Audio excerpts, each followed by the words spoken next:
It's 8 o'clock. This is the UK Tonight. Coming up, new CCTV emerges of the moments just before a car hit crowds on the streets of Liverpool. 11 people are still in hospital as police continue to question a 53-year-old man who they suspect was driving under the influence of drugs during the Premier League parade. Now, officers say he was able to get through roadblocks by following an ambulance, as Sky News speaks to one of the people who was hurt. I put my hands up, sort of in a way protecting myself, but also trying to say to him to stop. And then he knew violently he was trying to say to stop, and then he just tried to ram right through me. Coming up, we'll take a detailed look at how things unfolded with questions for the authorities on why more wasn't done to prevent so many casualties. Also ahead, a van driver who caused the death of a 3-year-old girl in Manchester is jailed. A court heard today how he'd taken at least 20 lines of cocaine. King Charles warns Canada is facing a critical moment in its history and says the true north is strong and free as he opens the country's parliament. And... Hello, my name is Kyan Potter and I'm the new voice of Scobriel. No, I'm not. We meet the woman with one of the country's most recognisable voices who had no idea that she was being used as a new AI train announcer in Scotland.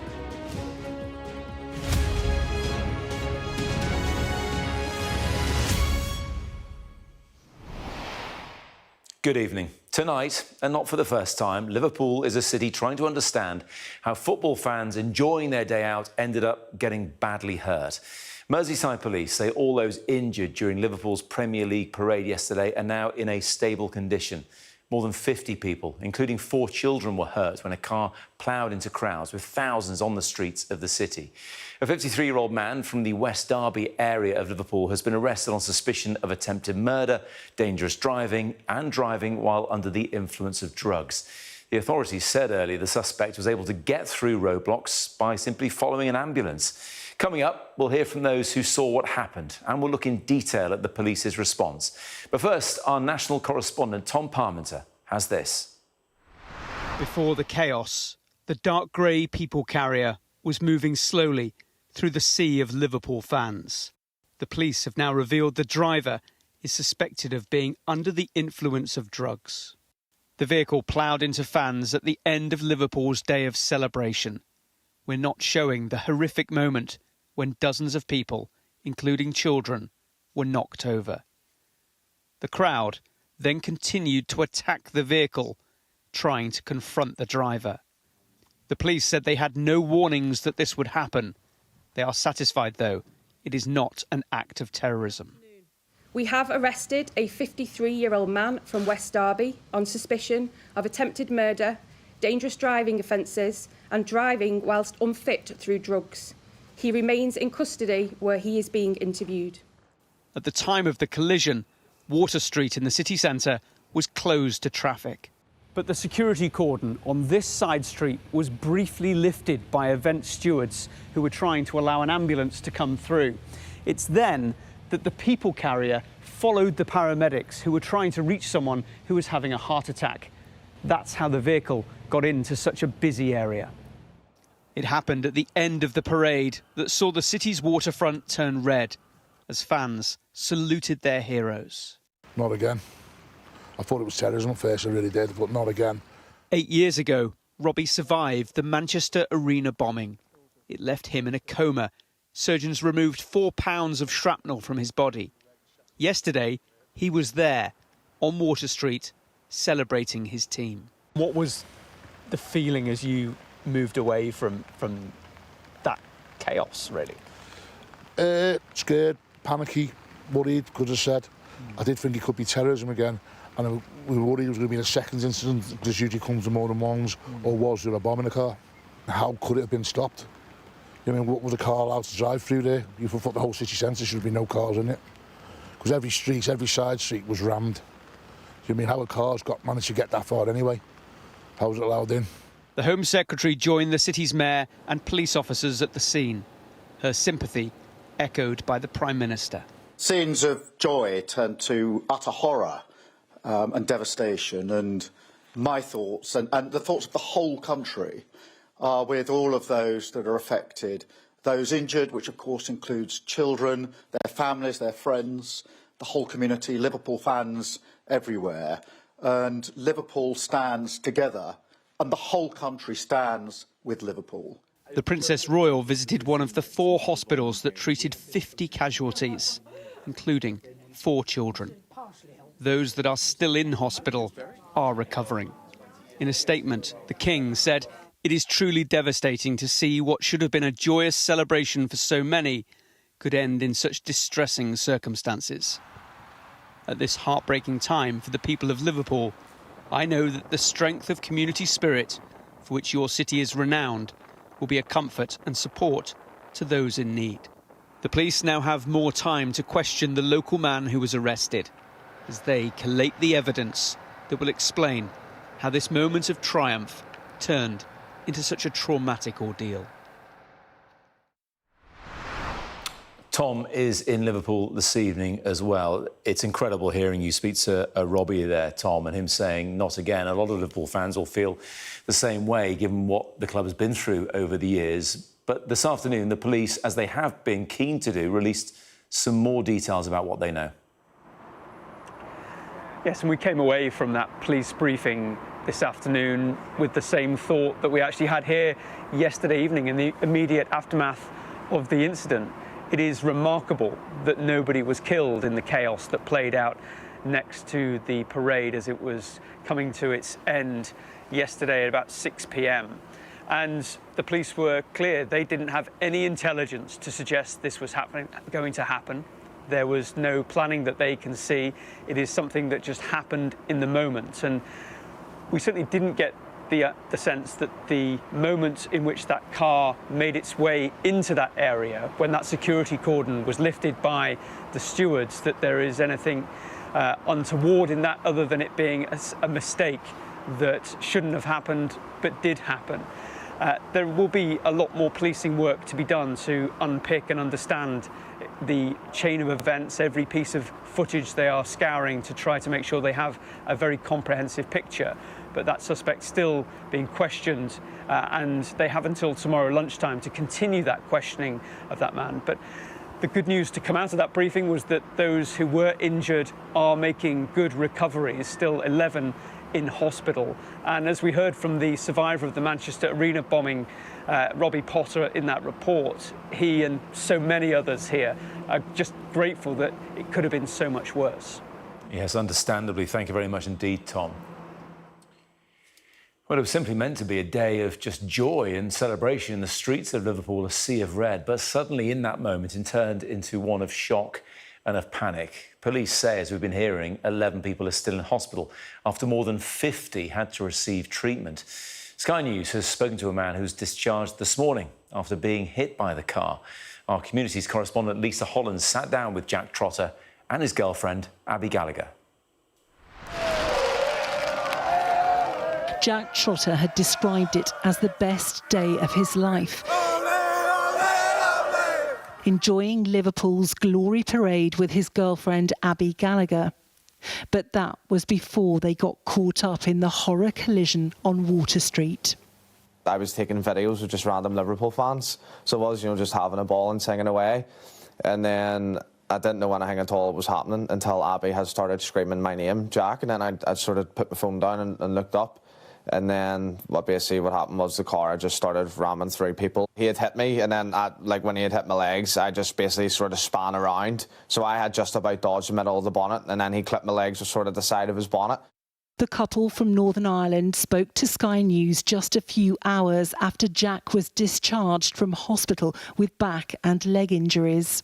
Got my hands and I pushed off his bonnet to save myself, so I pushed off his bonnet, and I couldn't find Jack. It was a good 5 minutes of looking for Jack. I was screaming, crying, absolutely traumatised. People were running everywhere, not knowing where anybody was. And all I heard, Jack was shouting, I'm here. And we ran up and he hugged me. And next minute, obviously with the whole atmosphere, you don't know what's going on. And he just fell against the wall. And he says, my back, my leg, my back, my leg. From those who live and work in the heart of Liverpool, details are emerging of a community that pulled together when it became clear something terrible had happened. In the commotion, the landlord of the Pig and Whistle, in a street next to where the incident took place, locked down his pub. It was only when it was clear that it wasn't really safe outside that I shepherded the last few people in and locked up. Not knowing exactly what it was, just knowing that outside wasn't currently safe. People got split up, of course. Throughout the day, there's so many people around, people couldn't stay together. So everyone who was in the pub knew people that were outside, fellow friends, family, supporters. So people were worried and concerned. Just 20 minutes from where the collision took place is Anfield, the home of Liverpool Football Club. People are struggling to come to terms with what happened, how such a joyous day celebrating sporting success could end in the way it did. Mark Holmes has been a black cab driver for 25 years, always picking up his passengers from outside the stadium.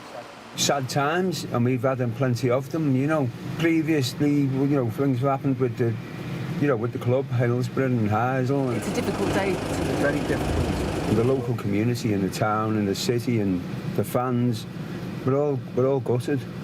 We shouldn't really have a conversation about this. It should be about the celebration, you know, but sadly it's not. There is a real sense of shock across this city, which goes far beyond Liverpool's footballing faithful. Lisa Holland, Sky News, Liverpool. Let's go back to Liverpool. Our sports correspondent Rob Harris is there. Rob, it's important to set the context because when Liverpool last won the Premier League in 2020, they couldn't really celebrate with the fans. So this had extra significance, this parade.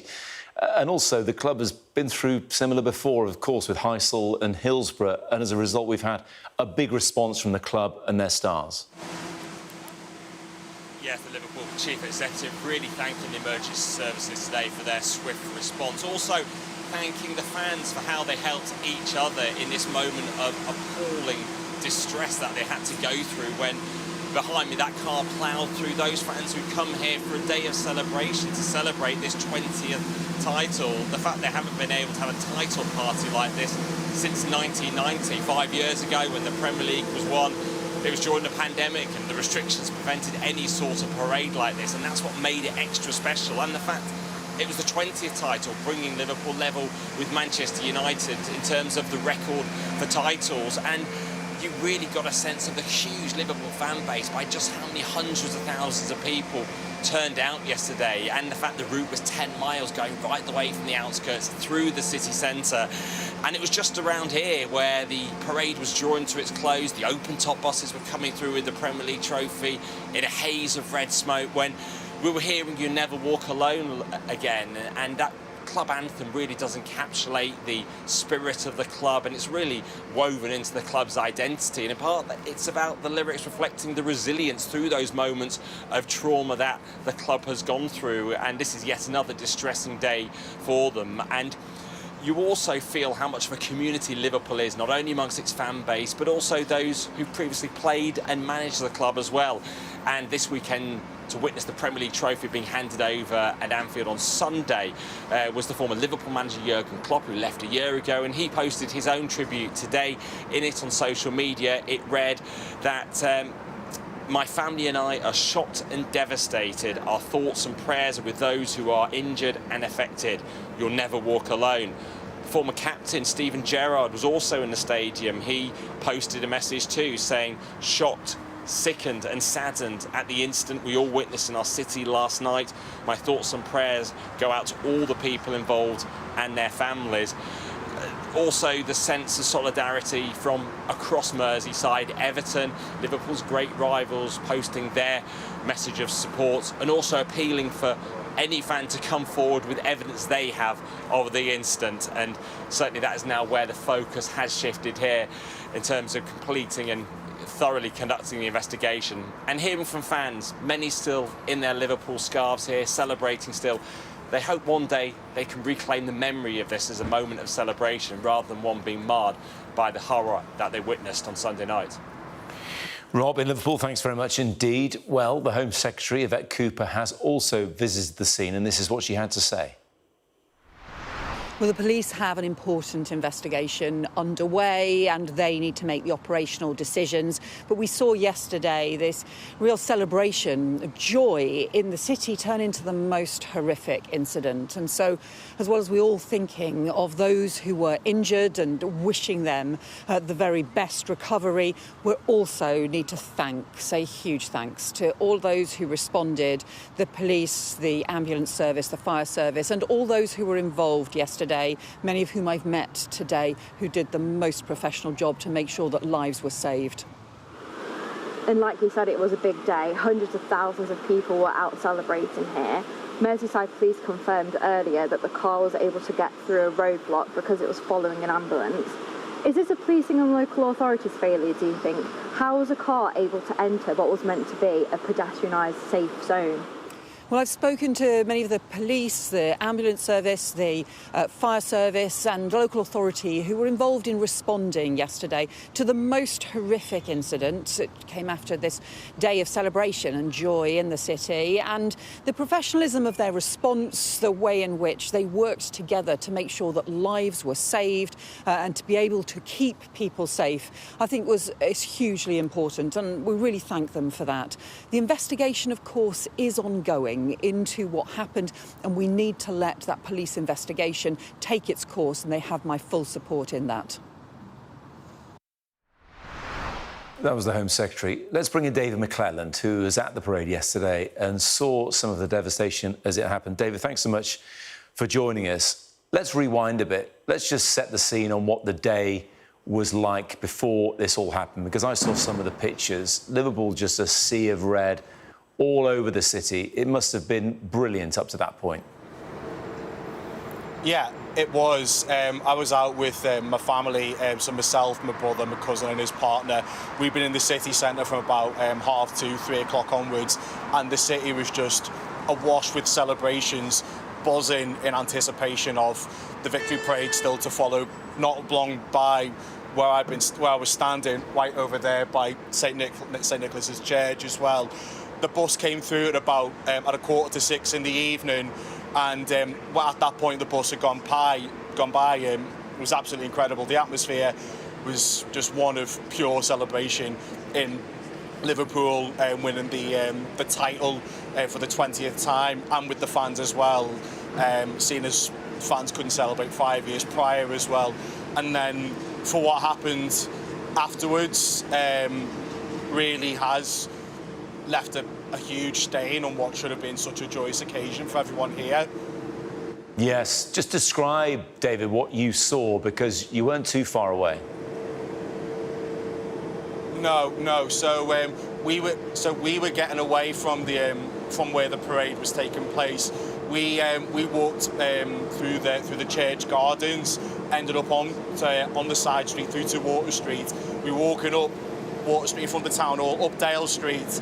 At that point, there was a couple of vehicles in the area, but then the one in particular, the black Ford that was involved in the incident, that was charging by on Dale Street at quite high speed, very close to where me and my family were walking by, and we saw other members of the public attempting to forcibly remove the driver from his vehicle, and in frustration and anger at what happened, some of them even smashed the rear window of the vehicle as well. Yeah. And what the video footage that has been circulating on social media and in the press as well was what happened much further on, which we didn't see, but we knew in question it was the same. We knew it was the same vehicle. In that moment, David, what did you think that was happening? In that moment, we thought, firstly, why are vehicles were allowed to come down such a busy area anyway, especially on the day of the parade, where tens of thousands would have been celebrating anyway? How was a vehicle allowed to pass through, given the circumstances surrounding it? So, a lot more questions than answers, and obviously, knowing what happened afterwards, the mood quickly changed from one of celebration to one of such panic and sadness, really, that, as I said before, such a joyous occasion has unfortunately been tainted by what happened. David, you live in Liverpool. You're not just a fan of the club, it's your home as well. And the city, the club, has been through tragedy before. People obviously think of Hillsborough, the Heysel Stadium disaster as well. What's the mood there like today? Are people coming to terms? Are they just shaking their heads that something like this could happen on such a joyous, happy day for tens of thousands of people?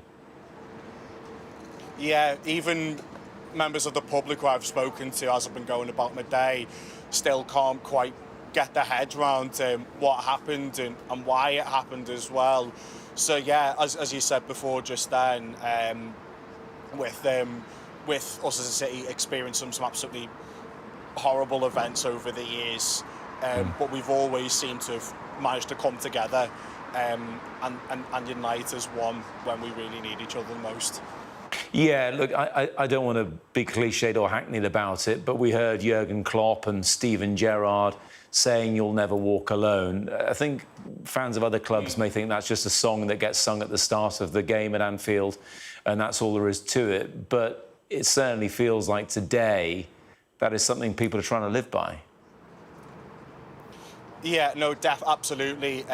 Definitely, like, the message of that song, just like that no one should ever walk alone, and that obviously today, following what happened recently, kind of proved that. As you said, like, we were stood there on the Strand, and as the bus came by, that very song was blasting out. Everyone was singing in unison at full voice. But now it's like today that very same lyric has a different meaning after what happened. David, glad you're safe and well, and your family as well, that you're enjoying the day with, and really appreciate you talking to us from Liverpool this evening. Thank you. Thank you, Matt.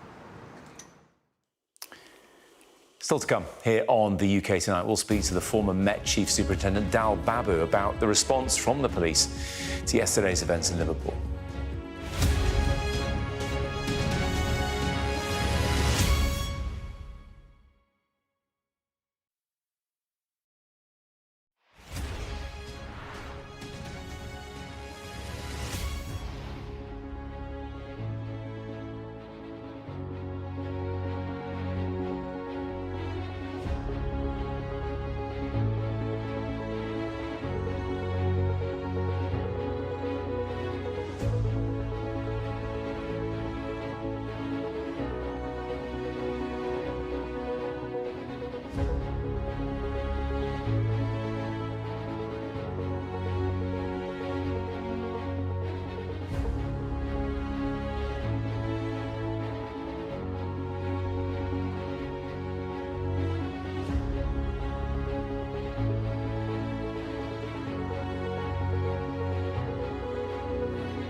Show of military might and menace. Why should the West trust you? Frankly, I don't care whether the West trusts us or not. Sky News. Get the full story first. Have a quick word for Sky News. Is the West right? Are you fueling Russia's war machine? American journalist Evan Gershkovich is on trial here, but was first on display. I'm Ivor Bennett, Sky's Moscow correspondent.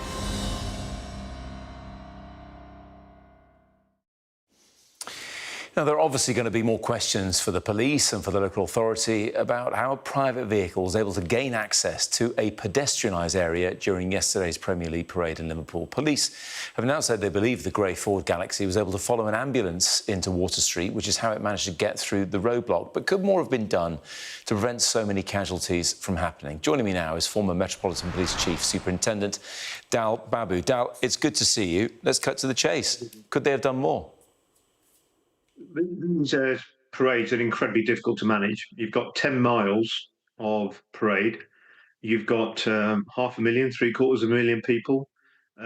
And you have to balance it with having a parade where people have accessibility to making sure that those people along the 10 miles who are not Liverpool, are not going to the parade, want to carry on with their normal life, have an opportunity to access their homes, their workplaces, and do other things. So it's getting the balance right.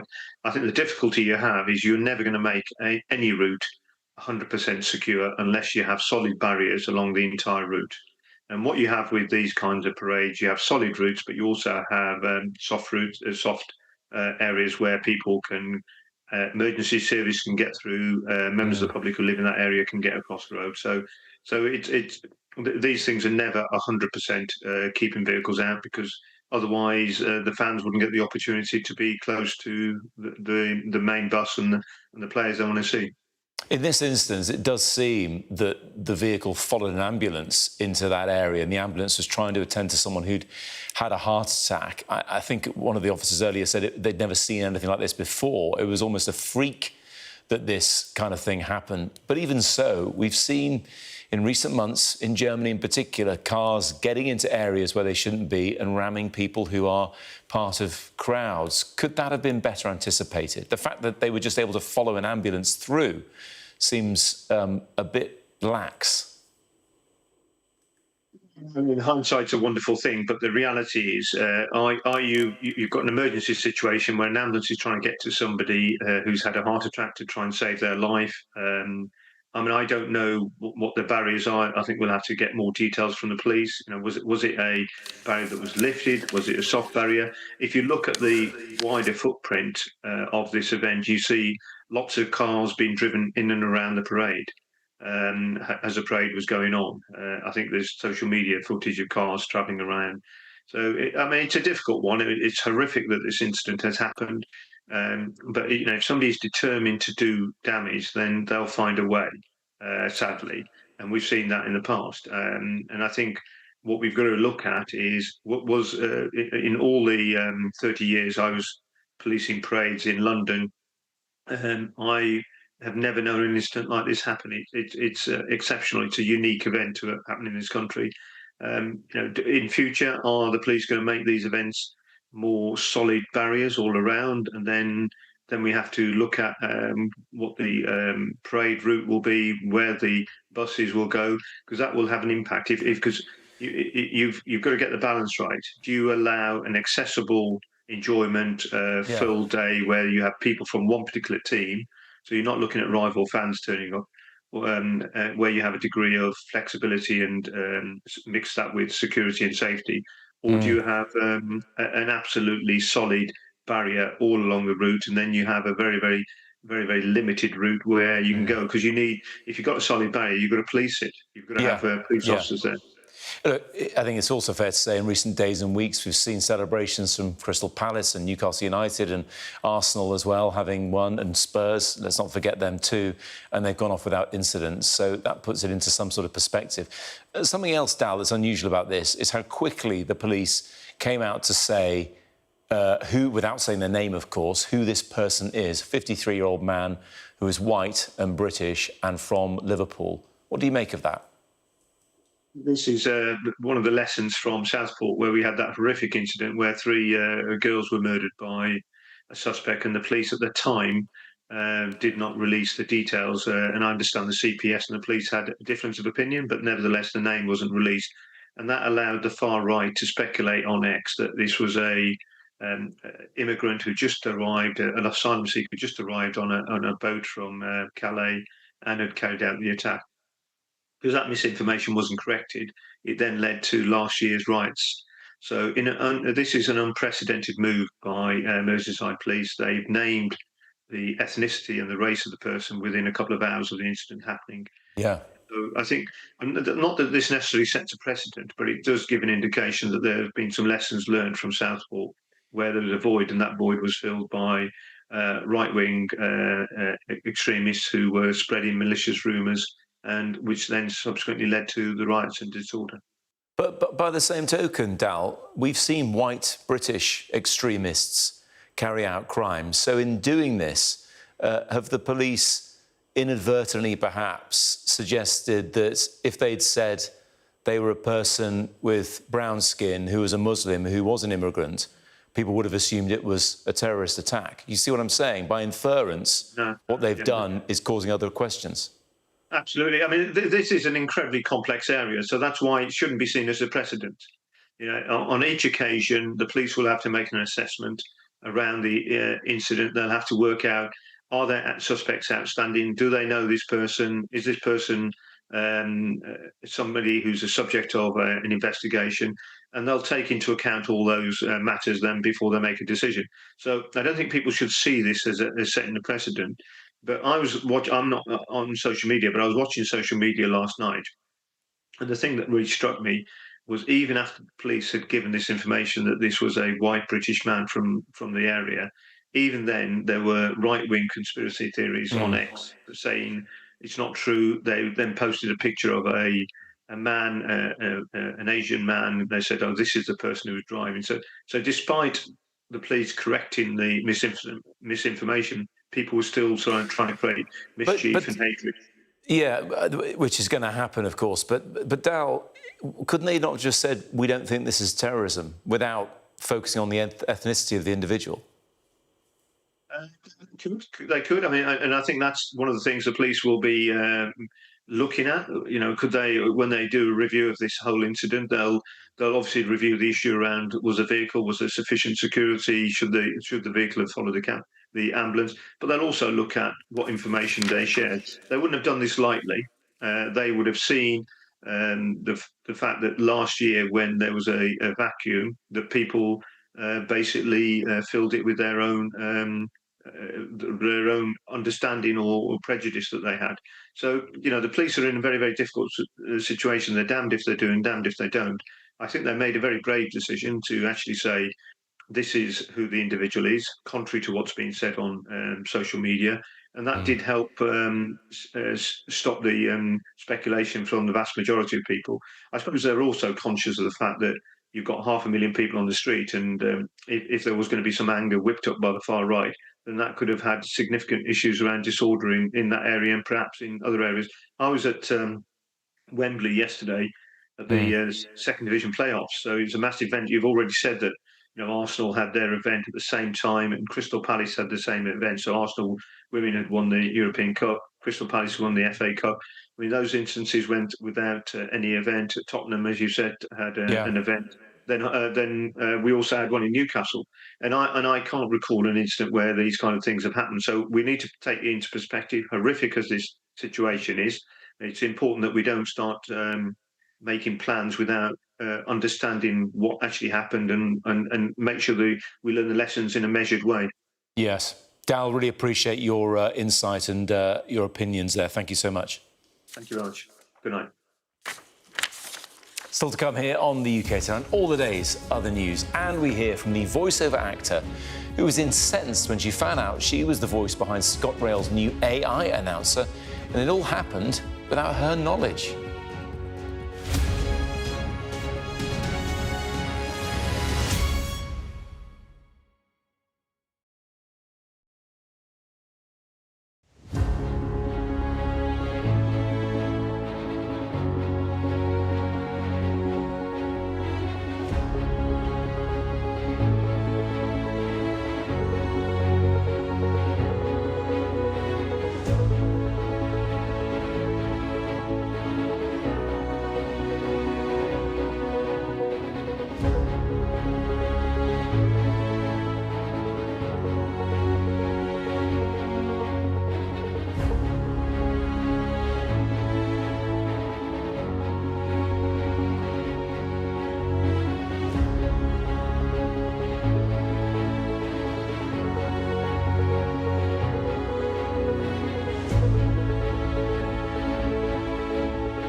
Welcome back. A van driver who caused the death of a 3-year-old girl has been jailed for 12 years.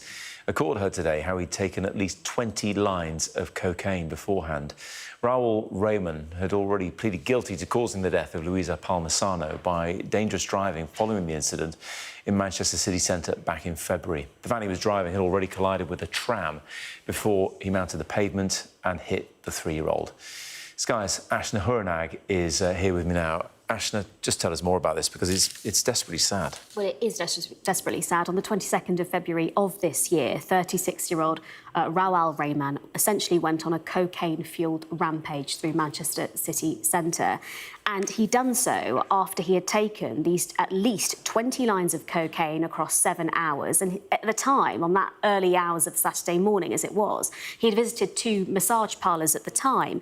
And he'd been driving around in his van in this cocaine-fuelled state, ignoring roadsides, going incredibly fast. And because he failed to stop at a junction which included a live tram line, his van essentially was collided into by an oncoming tram. It veered off the road and into the pavement, where, incredibly sadly, Luisa Palmisano had been with her family. Now, in CCTV footage played to the court, you could see her holding hands with her parents, walking along the street. It was incredibly busy. It was about 10 a.m. that Saturday morning.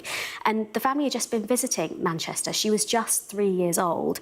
And in a statement to the court, her parents described her as being a joyful spirit with vivid imagination and a kind heart. Now, on that day, on that morning, Rahman got out with his hood up. He grabbed his phone from his van and he just walked off. He did eventually get caught by police 2 days later when he was arrested, and he did eventually plead guilty in court and in sentencing to 12 years in jail. Today, the judge, Alan Conrad KC, said Lulu, in her short life, brought enormous joy to those who knew her. The manner of her death has caused continuing, lasting heartbreak to her family. No sentence that I can impose, he said, will equate to the loss of a young life. Ashna, thanks so much. Next, a Scottish voiceover artist has demanded the train company ScotRail removes her vocals from their new AI announcement system, having never agreed to it being used. The new artificial voice is known as Iona, and it had already been criticised for mispronouncing place names and not speaking Gaelic. Gayanne Potter said she felt violated when she found out that it was her voice they'd used. Our Scotland correspondent Conor Gillis has been speaking to the real-life Gayanne. My name is Gayanne Potter and I'm the new voice of ScotRail. No, I'm not. So that's a robot? That's a robot version of me, and ScotRail have never come to me and asked me to voice their trains. You can do it when you B&Q it. Her face may not be recognisable, but Gayanne is the voice behind adverts for some of Britain's biggest brands. Please mind the gap when alighting from this train. Now she's the unbeknown AI star announcer on board Scotland's trains. I feel violated. I feel completely violated.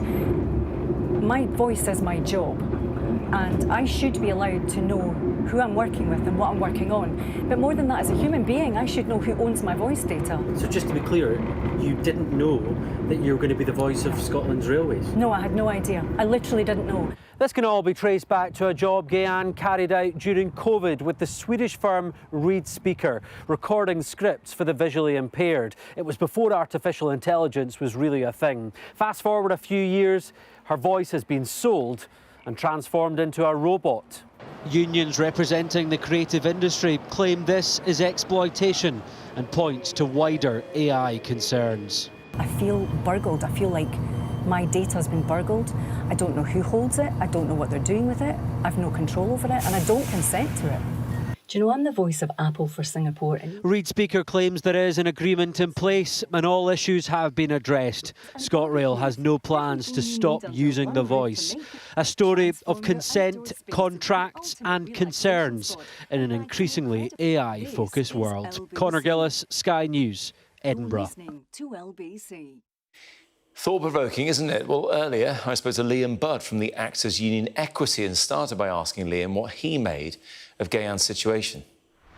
It's incredibly exploitative for any company to be using and commercialising voice recordings to create digital replicas of artists, from contracts that either predate the development of generative AI or from contracts that were drafted not explicitly for this very purpose.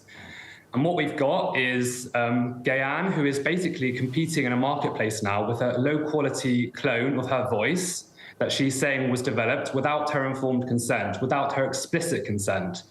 And this is incredibly distressing for her individually, but also for other voice artists across the country. And it represents an infringement of our members' rights, their data protection rights, but also other key rights as well. Sadly, we've heard from numerous other performers who have effectively lost control of their image or their likeness or their voice, and are basically having their privacy and their likeness hijacked through the misuse of AI. Does it feel to you like Pandora's box has been opened now and you won't be able to close it? Especially, I'd imagine it also, if I can use another metaphor, it probably feels like David and Goliath. You're relatively small and you've got potentially big companies who decide to go ahead and do this kind of thing. Yeah, so when you're talking about an individual performer, there does feel a huge sort of uneven bargaining position when they're trying to negotiate contracts directly with a company, either that's specializing in synthetic media. But we are a collective strength. We represent 50,000 members and we fight collectively to improve their working conditions. And actually, we're doing a lot of work to really try and transform the industry and call for strengthened protections in performer contracts. And we actually want to work constructively with industry partners.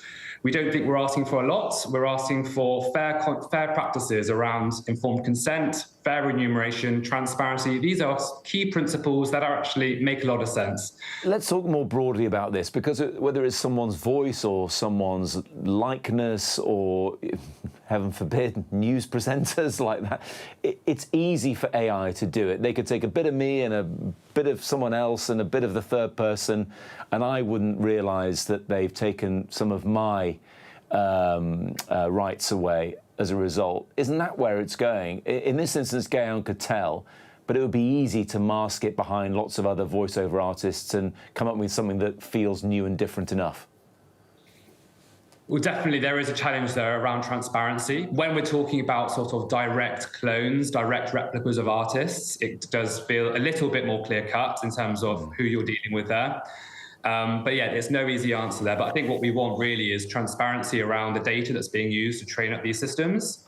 And we want protections that give individuals like you and me or a performer protections over their image or their likeness. You used the phrase grey area a bit early on. I mean, that seems like an understatement. The whole thing is a huge grey area at the moment. We're talking about audiences. Well, in this case, it was people travelling on the railways, on trains, who probably don't really care whether this is a real voice or an AI voice. They just want to know where the train's going, ultimately. At the other end of the spectrum, we're seeing audiences lap up computer-generated versions of ABBA from, 30, 40 years ago, and they love it. Do you think if audiences know what they're consuming, they're going to vote with their feet in some way? Yeah, I think audiences do care. I think they just want to know that they are interacting with a human storyteller, for example. If you're listening to an audiobook, I think people do want to know if they're listening to human narrators. And especially when you're sort of dealing with art forms, I think it depends on what you're watching, what you're listening to, and why you're listening to it. But I think what people do all agree is that there should be regulations in place. I think we shouldn't just think about this as performers. It can impact any of us, whether we are talking into a phone, to our bank, like any sort of interaction we're having which involving recorded materials. I think we all deserve those protections in place. The risks are for us as they are the same risks for the performers that we're working with, but obviously it's their profession, which is why it's even more important. But I think there is an urgency for all of us to really engage with the conversation, because it's not just the artists who are being impacted, it's everyday people as well. The very real Liam Budd from Equity talking to me earlier on. Coming up on the UK Tonight, the King's speech. Charles opens the Canadian Parliament with a warning the country's facing an unprecedented challenge. Plus, in sport, a game changer on and off the pitch. England's European Championship winning goalkeeper Mary Earps makes a shock international decision.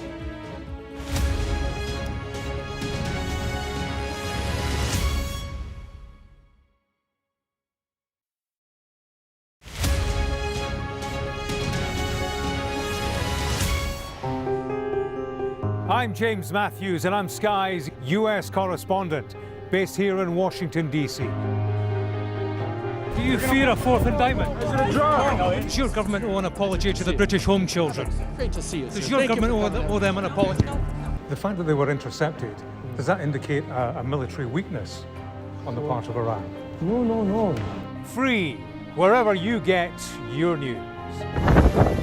There's no doubting the strength of this hurricane as it roars through. You can feel a devastating power. It had been a difficult night in a deadly storm. Bang, bang. You can hear it hitting the windows. Our houses are okay. It's depressing. As bad as all of this is, it could have been much worse. Today, this land they call sacred is at the heart of America's electric car revolution. To me, it's a sacred ground.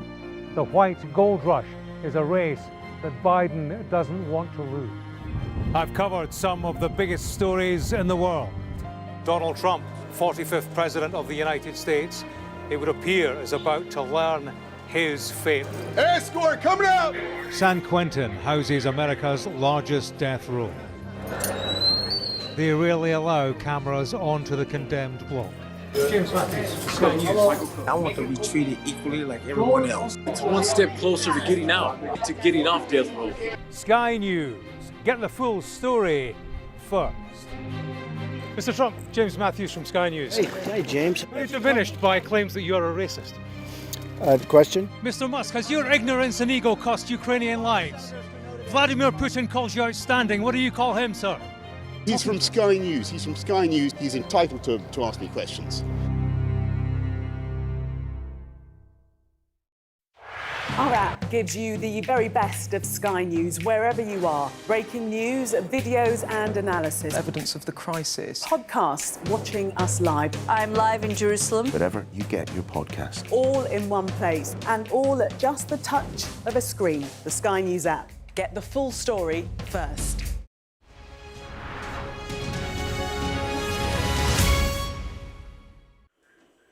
David's here with the sport now. David, let's talk about Mary Earps, one of the absolute, stars of England women's football over the past few years, one of the stars of the Lionesses' European Championship victory 3 years ago.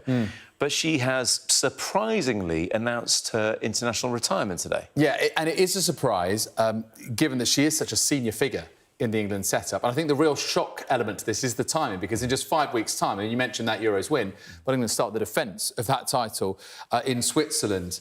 And she said it was a difficult decision. She said it was the right time for her to step aside and give the younger generation opportunity to thrive. And that's really what's at the heart of this, because Serena Wigman in the last few games has preferred Hannah Hampton as her number one. She actually even admitted this verbally, said she was a little bit ahead of Mary Earps. And so that has contributed to the decision. Earps met Wigman before the latest squad meet-up. They had a conversation. Then yesterday she spoke to the squad and told them her decision. She didn't train on that day, and then, we found out the news. Jess Carter, England defender, said she's surprised and really sad. A huge loss, an incredible person and goalkeeper. And the only thing is for England, if they suffer an injury to Hannah Hampton, then they don't have much cover in terms of international experience, because both Chiara Keating and Anna Morehouse are both uncapped. So that is a risky decision. But in terms of, she is a great, but I think it's because she's got this cultural power as well. When she won her FIFA Best Goalkeeper award in 2023, she spoke about mental health. She's got a waxwork in Madame Tussauds, the first female footballer. Getting the jersey produced. Yes, that was the which one. they weren't going to do. That Nike, she called out Nike for basically not having a replica female goalkeeper's jersey for England, which she said she found incredibly hurtful, and eventually got them to do a U-turn after 150,000 signatures on the petition. So she's clearly got that fan power. She said she wants to make goalkeeping cool, and ultimately she has succeeded in doing that. But her England career is over. However, there is plenty of British success to tell you about over in the French Open at Roland Garros.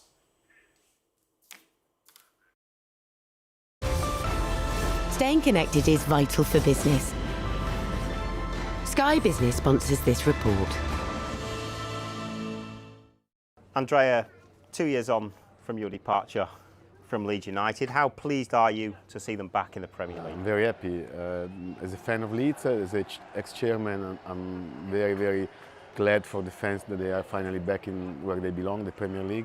And it is a big release for me, because honestly, I had a very traumatic and difficult exit, and finally I feel now that the destiny adjusted everything, and I can come back to Leeds soon. Do you still speak to Parag Marathe and the ownership group? Yes. I speak to him normally a couple of times every month, and we stay in touch during the season. We comment about Leeds, we comment about other football trends, but particularly about Leeds. And we just spoke recently this week when he was in Leeds, but also he was busy in Rangers for looking at new opportunity. I think Parag and the guys involved supporting him and the new management will have the credibility and the experience, they know how to take it to the next level. So they can take back the route and the direction to bring back Leeds as a, I hope, top club and back to Europe one day. How difficult will it be for Leeds, that jump from the Championship back to the Premier League, because you've done it and with success in that? Sky Business sponsors this report.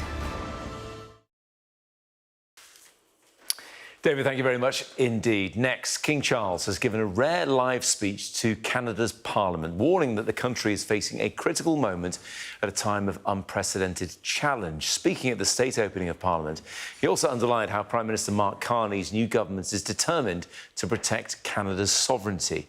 Our royal correspondent Laura Bundock has more. As a show of Canadian sovereignty, this was a masterclass. Complete with carriage, procession and theatrical ceremony. The King of Canada, as he is here, arriving at Parliament.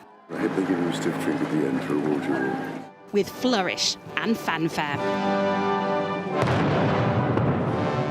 The last time a reigning monarch opened Canada's Parliament was 1957. Now that moment remade. It is a mirror of Westminster. Usher of the Black Rod, you will proceed to the House of Commons. But less formal in style, no crowns or robes, and not a king's speech, but the speech from the throne. With a personally penned opening from the king. It is with a deep sense of pride and pleasure that my wife and I join you here today as we witness Canadians coming together in a renewed sense of national pride, unity and hope. The main speech written by the government with a punchy message to the US. The Prime Minister and the President of the United States, for example, have begun defining a new economic and security relationship between Canada and the United States, rooted in mutual respect and founded on common interests, to deliver transformational benefits for both sovereign nations. That message reiterated in French in this bilingual country. Simultanément, le gouvernement œuvre à renforcer ses relations avec des partenaires commerciaux et des alliés fiables. As the anthem reminds us, the true North is indeed strong and free. At a time where Canada feels threatened by the US, having the king on side matters. It was a very successful visit, a good reminder of the strength of, of Canadian institutions. The speech from the throne, brilliantly delivered, I might add, by His Majesty. And you see the enthusiasm for those institutions, and even for me. This trip was all about cementing Canada's sovereignty. 2 short days brimming with spectacle and symbolism, using the king as head of state to show the US loyalties here lie with the crown. At the National War Memorial, solemn solidarity and a moment to reflect. Remembering the past, but most importantly, strategically showing and strengthening the bond between Canada and the UK. Laura Bundock, Sky News, Ottawa. Time now for a look at the weather. The ideal atmosphere, whatever the altitude. The weather, sponsored by Qatar Airways. It It will stay unsettled this week with spells of rain alternating with brighter, often showery conditions, but the south will turn drier. Many places will be dry this evening, but it'll be windy in the south, and there'll be some showers around too, frequent and prolonged near east and channel coasts for a time. Northwestern and central parts can expect further showers tonight, heavy from the south of Ireland through to East Anglia, but most other places will soon dry up. Breathtaking views with clear skies ahead. Qatar Airways sponsors the weather. That is all from the UK tonight. You can catch up on all the highlights on our webpage. Up next with Gillian, it is the world. For now, thanks for watching. See you tomorrow. Bye-bye.